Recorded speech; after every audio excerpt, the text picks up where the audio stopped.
Suguru Niragi, the master of the sadistic grin, the rifle enthusiast who only shoots at living things. But somewhere between his first sneering comment and the last bullet he fired, he became a walking, talking, perpetually smirking felony. So if he were ever dragged out of the Borderlands and brought before a real judge, what would his prison sentence actually look like? Well, let's go back to the beginning. Season 1, Episode 5 is where Niragi really starts to come into his own as a top-tier villain. First on our list is the crime of just having that massive military-grade rifle he carries around. During the Six of Spades game and later when he's just chilling at the beach, he's got this weapon of war slung over his shoulder. This is a classic case of illegal weapon possession. We understand that within the militant faction at the beach, their leader Aguni probably gave them the all-clear to carry these things. It was their whole vibe after all. But we're going to give him a clean 1 year in prison. Think of it as a welcome gift from the justice system.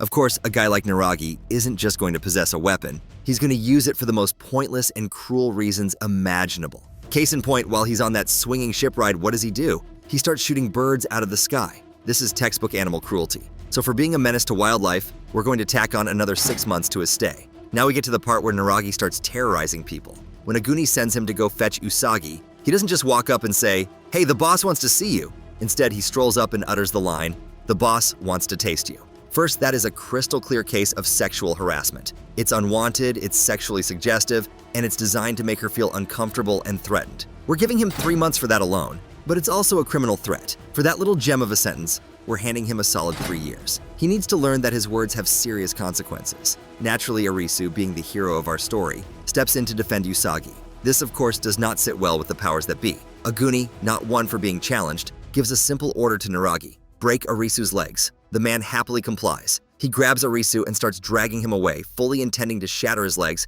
before Hatter steps in to stop the show.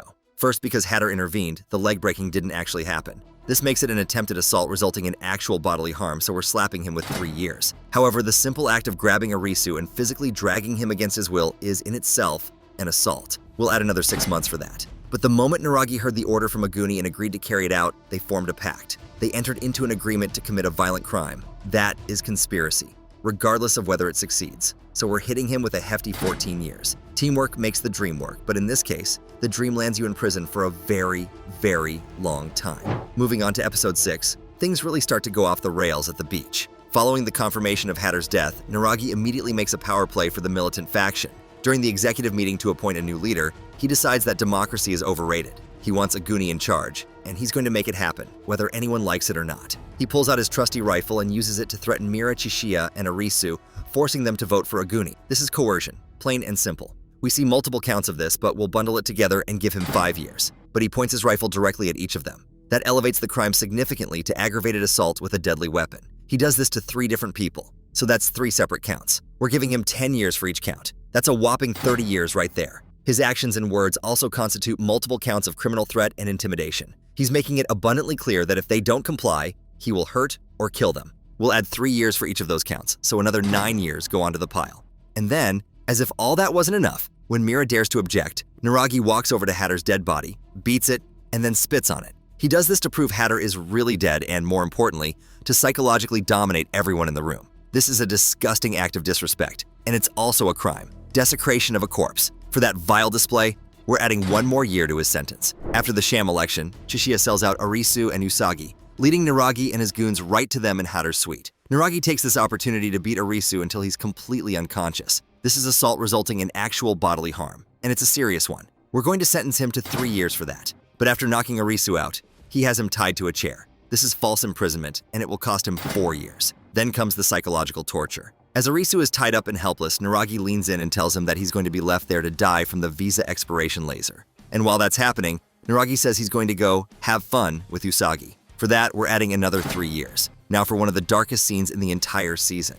Niragi, along with 4 of his equally repulsive militant buddies, corners Usagi in a bedroom. There is absolutely no ambiguity about their intentions here. They are there to sexually assault her. Before they even lay a finger on her, the very act of them conspiring to do this is a crime. Niragi worked with the other 4 militants to plan and execute the false imprisonment and assault of Usagi. This is another conspiracy charge, and we're giving him 14 years. Then Niragi personally takes the lead, unzipping Usagi's hoodie, licking her face, and trying to kiss her, all against her will. This is a clear attempted sexual assault, and for that, we're sentencing him to 10 years. Usagi fights back, biting his tongue hard. She is acting in self-defense, which is entirely justified given the circumstances. But Niragi punches her hard in the face. because he was the one committing a felony in the first place. Her self-defense was legal, and his retaliation is a completely separate crime. It's another instance of assault resulting in actual bodily harm. For punching a woman who was defending herself from his own sexual assault, we're adding another 3 years to his prison stay. It's a special kind of evil to punish someone for resisting your own criminal act. Also, of everyone watching, only 1% is subscribed. So you guys better get it to at least 5%, otherwise, I don't know. Just please subscribe, thank you. As we move into episode 7, Niragi is just getting warmed up. After the whole witch hunt begins, he finds Usagi again. He approaches her with that trademark sadistic look in his eyes and says, "Both of us were having a good time in the same room, right?" This is once again sexual harassment. We're adding another 3 months for that. It is also, without a doubt, a criminal threat. He's referencing his previous assault as a way to assert dominance and imply that he can do it again whenever he wants. It's a power play meant to terrify her, and for that, he gets another 3 years. But his attention quickly shifts when one of the players questions Asahi's alibi, and Niragi immediately seizes on this, pointing his assault rifle directly at her and accusing her of being the witch. Pointing a loaded gun at someone is, as we've established, aggravated assault with a deadly weapon. That's another 10 years for him. Then he orders the other militants to throw her into the massive fire burning in the lobby. Let's be perfectly clear about this. Ordering people to throw someone into a fire is a direct attempt to murder them. For that, he earns his very first life sentence. Congratulations, Niragi. On top of that, his actions are the very spark that turns the tense and paranoid crowd into a violent, murderous mob. He is inciting a riot. For that, we'll give him 1 year and a $1,000 fine. Just moments later, Aguni gives the order to kill everyone in the lobby. Niragi's reaction is not one of shock or hesitation. It's pure excitement as he fires his rifle into the ceiling. Firing an automatic weapon into the ceiling of a crowded room is the definition of reckless endangerment. He could have easily killed someone with a ricochet or falling debris. For that stunning lack of concern for human life, we're giving him 6 years. Then when one of his fellow militants seems to hesitate, showing a flicker of humanity at the prospect of slaughtering unarmed people, Niragi just turns and shoots his own man in the chest without a second thought. That is murder, plain and simple. And for that, he gets another life sentence. He's really starting to collect them now. What follows is a full-blown mass murder spree. Niragi leads the charge, nonchalantly gunning down a row of unarmed people to get the party started. He is later seen up on the roof, sniping survivors from a distance. This is a multiple counts of murder and attempted murder. He is, at this point, a mass murderer. Later, when Chishiya confronts him on the roof, Niragi's first instinct is to try and shoot him. He misses, but the intent was clearly there. That's another attempted murder charge on his record. That's another life sentence. And just when you think he's down for the count, Episode 8 proves us all wrong. Horribly burned from Chishiya's flamethrower, but somehow still alive and kicking, Niragi stumbles back into the lobby for one final act of mayhem. He immediately shoots another survivor who is cowering near Momoka's body.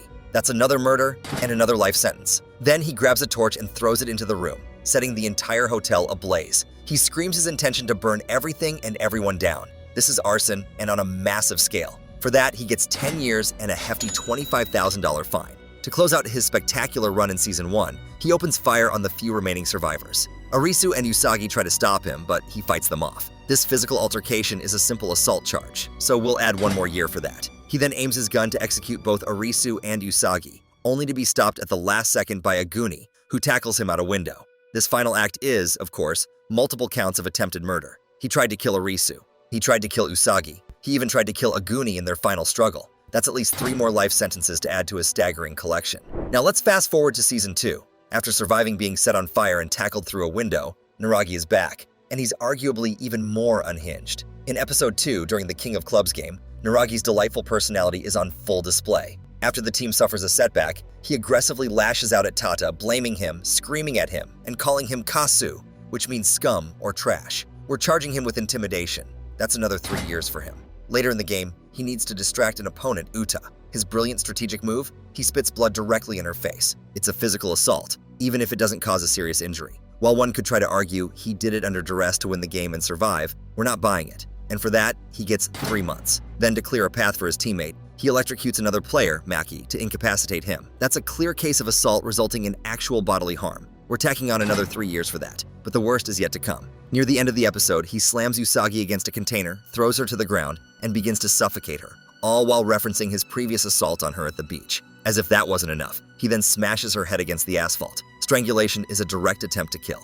This is attempted murder. And for this, he earns yet another life sentence. By Episode 3, after Usagi is knocked unconscious from the game's climax, Niragi gets on top of her, pulls up her shirt, and begins licking her body. She is unconscious and unable to consent. This is a vile act of opportunism and a clear-cut case of attempted sexual assault. For this, we're giving him a sentence of 15 years. Then he's taunting a distraught Arisu, expressing his sick joy at seeing Arisu's despair. He goes on about how he wants to have a little fun with Usagi again, just to see Arisu look pathetic. Stating his intent to harm Usagi, especially in that context, is another direct criminal threat. That's an easy 3 years. Finally, we arrive at episode 7 of the second season, Niragi's last stand. He stumbles upon a man who has just failed a suicide attempt and is bleeding out. A normal person might try to help or at least leave him be, but Niragi decides to torment the dying man. He presses on the man's wound, intentionally causing him more pain and suffering. This is a clear case of assault resulting in actual bodily harm, which nets him another 3 years. Then he puts his gun in the dying man's mouth. He's using a deadly weapon to terrorize a man in his final moments. That is aggravated assault with a deadly weapon,